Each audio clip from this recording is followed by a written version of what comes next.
എന്താ കിഴക്ക് വെള്ളം കയറി കിടക്കുന്നത് കണ്ടോ? ഞാൻ പോകാൻ പോയി കുറച്ച് കൊതടി ഉണ്ടല്ലോ, നല്ല കുത്തിനുള്ള കയറ്റം കേട്ടോ. അത് വഴി തീരുന്നേരം വരെ ചെന്ന് വണ്ടിയും വെച്ചിട്ട് പിന്നെ അങ്ങോട്ട് നടക്കുവാണ്.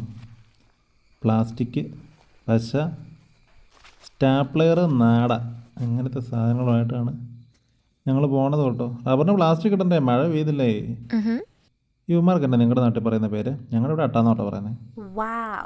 ഈ ചിരണ്ടിയ മരത്തേലേ ഈ പശ ഇങ്ങനെ ഒട്ടിച്ച് വെച്ചിട്ട് അതിൻ്റെ പുറമെ പ്ലാസ്റ്റിക് പാവാട പോലെ ഞൊറിയെടുത്ത് വെച്ചതിന് ശേഷം അതിൻ്റെ പുറമെ നാടകം വെച്ചടിക്കുന്നതിനാണ് പ്ലാസ്റ്റിക് ഇടുക എന്ന് പറയുന്നത്. ഞൊറിയെന്ന് കാണിച്ചു തരാം, നോക്കി.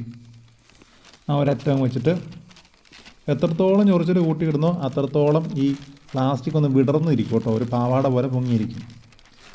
ഇത്ര ഒന്നും ഞൊറിച്ചിട്ടില്ലെങ്കിലും കുഴപ്പമില്ല, പിന്നെ അപ്പനടുത്ത് നിൽക്കുമ്പോൾ നമുക്ക് ആത്മാർത്ഥത കൂടുമല്ലോ, അതുകൊണ്ട് വെച്ച് ഞൊറിച്ചിട്ട് എക്സ്ട്രാ കിട്ടുന്നുള്ളൂ.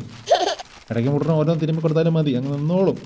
പിന്നെ ഈ വെട്ടുപട്ടിയുടെ തൊട്ട് മുകളിലിടുമ്പോൾ ഈ പ്ലാസ്റ്റിക് അങ്ങ് മുട്ടി കിടന്നു കഴിഞ്ഞാൽ പാലൊഴുകുമ്പോൾ ഇതൊക്കെ ഒട്ടി താഴോട്ട് പോകും.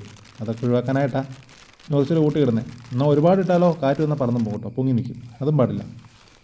എന്നിട്ട് നാട നൈസായിട്ട് മുകളിൽ നല്ലപോലെ വലിച്ച് വേണം സ്റ്റാപ്ലർ അടിക്കാൻ. ഈ നാട വലിക്കുന്നതിൻ്റെ അകത്താണ് മരം ചോരുമില്ല എന്നുള്ളത് അറിയാൻ പറ്റുന്നത് കേട്ടോ. കാരണം നല്ലപോലെ വലിഞ്ഞില്ലെങ്കിൽ ഇതിൻ്റെ കൂടെ മഴവെള്ളം ചാടും. മഴ പെയ്യുമ്പോൾ കൊള്ളാതിരിക്കാനാണല്ലോ നമ്മൾ പ്ലാസ്റ്റിക് ഇടുന്നത്.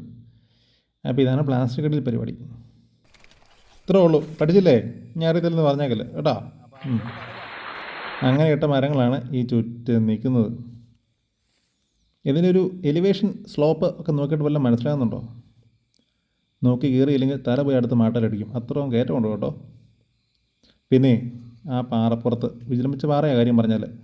അങ്ങനെ നടന്നു വന്നപ്പോൾ ഉണ്ട് ഒരു ചെടിയിൽ പ്രത്യേകതരം പൂക്കൾ. ഞാൻ വിചാരിച്ചു ഇല്ല് പൂത്ത പോലെ അങ്ങനെ എന്തെങ്കിലുമൊക്കെ ആയിരിക്കുന്നത്, പക്ഷേ പൂവല്ല, അതിൻ്റെ തളര് ഇല വരുന്നതായിരുന്നു. ഒരു കാട്ടുചെടിയാണ്, പക്ഷെ അതൊരു പ്രത്യേക രീതിയിലാണ് വരുന്നത്. ഓരോ ബ്രാഞ്ചിലും കുഞ്ഞു കുഞ്ഞു മരങ്ങളുള്ള പോലെ. ഹായ് നല്ല പൂവ് എന്ന് പറഞ്ഞിട്ട് മണത്ത് നോക്കാണ്ടിരുന്ന് എത്ര നന്നായെന്നറിയാവോ? കണ്ടാ എന്തോ നോക്കി, കടന്നൽ കൂടാ, നല്ല സുഖമായി അതിനെ മണത്തായിരുന്നെങ്കിൽ. അപ്പോൾ പോട്ടെ, വീണ്ടും ചില നാടൻ കാഴ്ചകളായിട്ട് കാണാം.